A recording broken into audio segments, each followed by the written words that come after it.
নমস্কার। রবীন্দ্রনাথ ঠাকুরের ছোট গল্প মুসলমানির গল্প। তখন অরাজকতার চরগুলো কণ্টকিত করে রেখেছিল রাষ্ট্রশাসন। অপ্রত্যাশিত অত্যাচারের অভিঘাতে দোলায়িত হতো দিনরাত্রি। দুঃস্বপ্নের জাল জড়িয়েছিল জীবনযাত্রার সমস্ত ক্রিয়াকর্মে। গৃহস্থ কেবলই দেবতার মুখ তাকিয়ে থাকত। অপদেবতার কাল্পনিক আশঙ্কায় মানুষের মন থাকত আশঙ্কিত। মানুষ হোক আর দেবতাই হোক, কাউকে বিশ্বাস করা কঠিন ছিল। কেবলই চোখের জলের দোহাই পাড়তে হতো। শুভকর্ম ও অশুভ কর্মের পরিণামের সীমারেখা ছিল ক্ষীণ। চলতে চলতে পদে পদে মানুষ হোঁচট খেয়ে খেয়ে পড়ত দুর্গতির মধ্যে। এমন অবস্থায় বাড়িতে রূপসী কন্যার অভ্যাগম ছিল যেন ভাগ্য বিধাতার অভিসম্পাত। এমন মেয়ে ঘরে এলে পরিজনরা সবাই বলতো, পোড়ার মুখী বিদায় হলেই বাঁচি। সেই রকমেরই একটা আপদ এসে জুটেছিল তিন মহলার তালুকদার বংশীবদনের ঘরে। কমলা ছিল সুন্দরী, তার বাপ মা গিয়েছিল মারা। সেই সঙ্গে সেও বিদায় নিলেই পরিবার নিশ্চিন্ত হতো, কিন্তু তা হলো না। তার কাকা বংশী অত্যন্ত স্নেহে, অত্যন্ত সতর্কভাবে এতকাল তাকে পালন করে এসেছে। তার কাকি কিন্তু প্রতিবেশিনীদের কাছে প্রায়ই বলতো, দেখ তো ভাই, মা বাপ ওকে রেখে গেল কেবল আমাদের মাথায় সর্বনাশ চাপিয়ে। কোন সময় কি হয় বলা যায় না। আমার এই ছেলেপুলের ঘর, তারই মাঝখানে ও যেন সর্বনাশের মশাল জ্বালিয়ে রেখেছে। চারিদিক থেকে কেবল দুষ্টু লোকের দৃষ্টি এসে পড়ে। ওই একলা ওকে নিয়ে আমার ভরাডুবি হবে কোনোদিন, সেই ভয়ে আমার ঘুম হয় না। এতদিন চলে যাচ্ছিল একরকম করে, এখন আবার বিয়ের সম্বন্ধ এলো। সেই ধুমধামের মধ্যে আর তো ওকে লুকিয়ে রাখা চলবে না। ওর কাকা বলতো, সেই জন্যই আমি এমন ঘরে পাত্র সন্ধান করছি যারা মেয়েকে রক্ষা করতে পারবে। ছেলেটি মোচাখালীর পরমানন্দ শেঠের মেজ ছেলে। অনেক টাকার তবিল চেপে বসে আছে। বাপ মলেই তার চিহ্ন পাওয়া যাবে না। ছেলেটি ছিল বেজায় শৌখিন। বাজ পাখি উড়িয়ে, জুয়ো খেলে, বুলবুলের লড়াই দিয়ে খুব বুক ঠুকেই টাকা ওড়াবার পথ খোলসা করেছিল। নিজের সম্পদের গর্ব ছিল তার খুব। অনেক ছিল মাল। মোটা মোটা ভোজপুরি পালোয়ান ছিল, সব বিখ্যাত লাঠিয়াল। সে বলে বেড়াতো, সমস্ত তল্লাটে কোন ভগ্নিপতির পুত্র আছে যে ওর গায়ে হাত দিতে পারে। মেয়েদের সম্বন্ধে সে ছেলেটি বেশ একটু শৌখিন ছিল। তার এক স্ত্রী আছে, আরেকটি নবীন বয়সের সন্ধানে সে ফিরছে। কমলার রূপের কথা তার কানে উঠল। শেঠ বংশ খুব ধনী, খুব প্রবল। ওকে ঘরে নেবে, এই হলো তাদের পণ। কমলা কেঁদে বলে, কাকামণি, কোথায় আমাকে ভাসিয়ে দিচ্ছ? তোমাকে রক্ষা করবার শক্তি থাকলে চিরদিন তোমাকে বুকে করে রাখতুম, জানো তো মা। বিবাহের সম্বন্ধ যখন হলো, তখন ছেলেটি খুব বুক ফুলিয়ে এলো আসরে। বাজনাবাদ্যি সমারোহের অন্ত ছিল না। কাকা হাত জোর করে বললে, বাবাজি, এত ধুমধাম করা ভালো হচ্ছে না, সময় খুব খারাপ। শুনে সে আবার ভগ্নিপতির পুত্রদের আস্পর্ধা করে বললে, দেখা যাবে কেমন সে কাছে ঘেঁষে। কাকা বললে, বিবাহ অনুষ্ঠান পর্যন্ত মেয়ের দায় আমাদের, তারপর মেয়ে এখন তোমার। তুমি ওকে নিরাপদে বাড়ি পৌঁছাবার দায় নাও। আমরা এ দায় নেবার যোগ্য নই, আমরা দুর্বল। ও বুক ফুলিয়ে বললে, কোনো ভয় নেই। ভোজপুরি দারোয়ানরা গোঁপ চারা দিয়ে দাঁড়ালে সব লাঠি হাতে। কন্যা নিয়ে চললেন বর সেই বিখ্যাত মাঠের মধ্যে, তালতরির মাঠ। মধু মোল্লার ছিল ডাকাতের সর্দার। সে তার দলবল নিয়ে রাত্রি যখন 2 প্রহর হবে মশাল জ্বালিয়ে হাঁক দিয়ে এসে পড়ল। তখন ভোজপুরীদের বড় কেউ বাকি রইল না। মধু মোল্লার ছিল বিখ্যাত ডাকাত, তার হাতে পড়লে পরিত্রাণ নেই।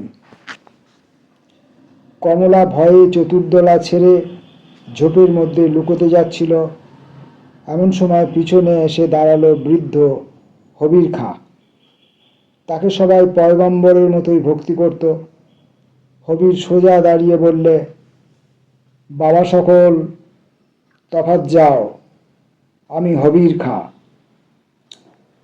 ডাকাতরা বললে, খাঁ সাহেব, আপনাকে তো কিছু বলতে পারবো না, কিন্তু আমাদের ব্যবসা মাটি করলেন কেন? যাই হোক, তাদের ভঙ্গ দিতেই হলো। হবির এসে কমলাকে বললে, তুমি আমার কন্যা, তোমার কোনো ভয় নেই। এখন এই বিপদের জায়গা থেকে চলো আমার ঘরে। কমলা অত্যন্ত সংকুচিত হয়ে উঠল। হবির বললে, বুঝেছি, তুমি হিন্দু ব্রাহ্মণের মেয়ে, মুসলমানের ঘরে যেতে সংকোচ হচ্ছে। কিন্তু একটা কথা মনে রেখো, যারা যথার্থ মুসলমান তারা ধর্মিষ্ঠ ব্রাহ্মণকেও সম্মান করে। আমার ঘরে তুমি হিন্দু বাড়ির মেয়ের মতোই থাকবে। আমার নাম হবির খাঁ, আমার বাড়ি খুব নিকটে, তুমি চলো, তোমাকে আমি খুব নিরাপদে রেখে দেব। কমলা ব্রাহ্মণের মেয়ে, সংকোচ কিছুতে যেতে চায় না। সেই দেখে হবির বলল, দেখো, আমি বেঁচে থাকতে এই তল্লাটে কেউ নেই যে তোমার ধর্মে হাত দিতে পারে। তুমি এসো আমার সঙ্গে, ভয় করো না। হবির খাঁ কমলাকে নিয়ে গেল তার বাড়িতে। আশ্চর্য এই, মুসলমান বাড়ির 8 মহলা বাড়ির 1 মহলে আছে শিবের মন্দির আর হিন্দুয়ানির সমস্ত ব্যবস্থা। একটি বৃদ্ধ হিন্দু ব্রাহ্মণ এলো। সে বললে, মা, হিন্দুর ঘরের মতো এই জায়গা তুমি জেনো, এখানে তোমার জাত রক্ষা হবে। কমলা কেঁদে বললে, দয়া করে কাকাকে খবর দাও, তিনি নিয়ে যাবেন। হবির বললে, বাছা, ভুল করছো। আজ তোমার বাড়িতে কেউ তোমাকে ফিরে নেবে না, তোমাকে পথের মধ্যে ফেলে দিয়ে যাবে। না হয় একবার পরীক্ষা করে দেখো। হবির খাঁ কমলাকে তার কাকার খিড়কির দরজা পর্যন্ত পৌঁছে দিয়ে বললে, আমি এখানেই অপেক্ষা করে রইলুম। বাড়ির ভিতর গিয়ে কাকার গলা জড়িয়ে ধরে কমলা বললে, কাকামণি, আমাকে তুমি ত্যাগ করো না। কাকার 2 চোখ দিয়ে জল পড়তে লাগলো। কাকি এসে দেখে বলে উঠল, দূর করে দাও, দূর করে দাও অলক্ষ্মীকে, সর্বনাশিনী, বেজাতের ঘর থেকে ফিরে এসেছিস, আবার তোর লজ্জা নেই? কাকা বললে, উপায় নেই মা, আমাদের যে হিন্দুর ঘর, এখানে তোমাকে কেউ ফিরে নেবে না, মাঝের থেকে আমাদেরও জাত যাবে। মাথা হেঁট করে রইল কমলা কিছুক্ষণ। তারপর ধীর পদক্ষেপে খিড়কির দরজা পার হয়ে হবিবের সঙ্গে চলে গেল। চিরদিনের মতো বন্ধ হলো তার কাকার ঘরে ফেরার কপাট। হবির খাঁর বাড়িতে তার আচার ধর্ম পালন করার ব্যবস্থা রইল। হবির খাঁ বললে, তোমার মহলে আমার ছেলেরা কেউ আসবে না, এই বুড়ো ব্রাহ্মণকে নিয়ে তোমার পুজো আর্চা, হিন্দু ঘরের আচার বিচার মেনে চলতে পারবে। এই বাড়ি সম্বন্ধে পূর্বকালের একটু ইতিহাস ছিল। সেই মহলকে লোকে বলতো রাজপুতানির মহল। পূর্বকালের নবাব এনেছিলেন রাজপুতের মেয়েকে, কিন্তু তাকে তার জাত বাঁচিয়ে আলাদা করে রেখেছিলেন। সে শিব পূজা করত, মাঝে মাঝে তীর্থ ভ্রমণেও যেত। তখনকার অভিজাত বংশীয় মুসলমানেরা ধর্মনিষ্ঠ হিন্দুকে শ্রদ্ধা করত। সেই রাজপুতানি এই মহলে থেকে যত হিন্দু বেগমদের আশ্রয় দিত, তাদের আচার বিচার থাকত অক্ষুণ্ণ। শোনা যায় এই হবির খাঁ সেই রাজপুতানির পুত্র। যদিও সে মায়ের ধর্ম নেয়নি, কিন্তু সে মাকে পূজা করত অন্তরে। সে মা তো এখন আর নেই, কিন্তু তার স্মৃতি রক্ষাকল্পে এই রকম সমাজ বিতাড়িত অত্যাচারিত হিন্দু মেয়েদের বিশেষভাবে আশ্রয় দান করার ব্রত তিনি নিয়েছিলেন। কমলা তাদের কাছে যা পেল তা সে নিজের বাড়িতে কোনোদিন পেত না। সেখানে কাকি তাকে দূরছাই করত, কেবলই শুনত সে অলক্ষী, সে সর্বনাশী, সঙ্গে এনেছে সে দুর্ভাগ্য, সে মলেই বংশ উদ্ধার পাবে। তার কাকা তাকে লুকিয়ে মাঝে মধ্যে কাপড় চোপড় কিছু দিতেন, কিন্তু কাকির ভয়ে সেটা গোপন করতে হতো। রাজপুতানির মহলে এসে সে যেন মহিষীর পদ পেল। এখানে তার আদরের অন্ত ছিল না। চারিদিকে তার দাস দাসী, সবই হিন্দু ঘরের ছিল। অবশেষে যৌবনের আবেগ এসে পৌঁছল তার দেহে। বাড়ির একটি ছেলে লুকিয়ে লুকিয়ে আনাগোনা শুরু করলো কমলার মহলে। তার সঙ্গে সে মনে মনে বাধা পড়ে গেল। তখন সে হবির খাঁকে একদিন বললে, বাবা, আমার ধর্ম নেই।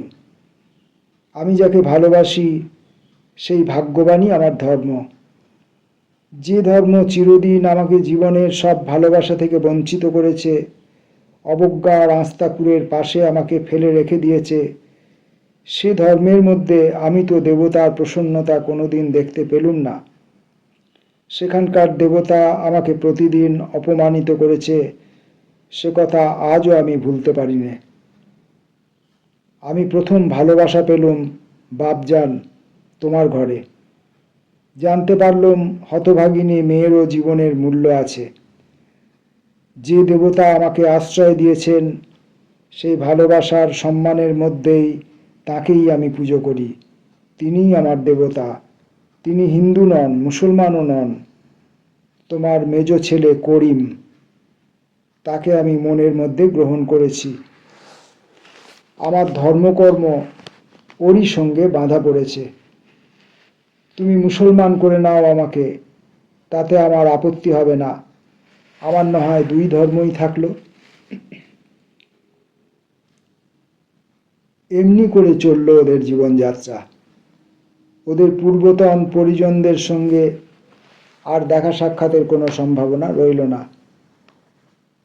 এদিকে হবির খাঁ কমলা যে ওদের পরিবারের কেউ নয় সে কথা ভুলিয়ে দেবার চেষ্টা করলে।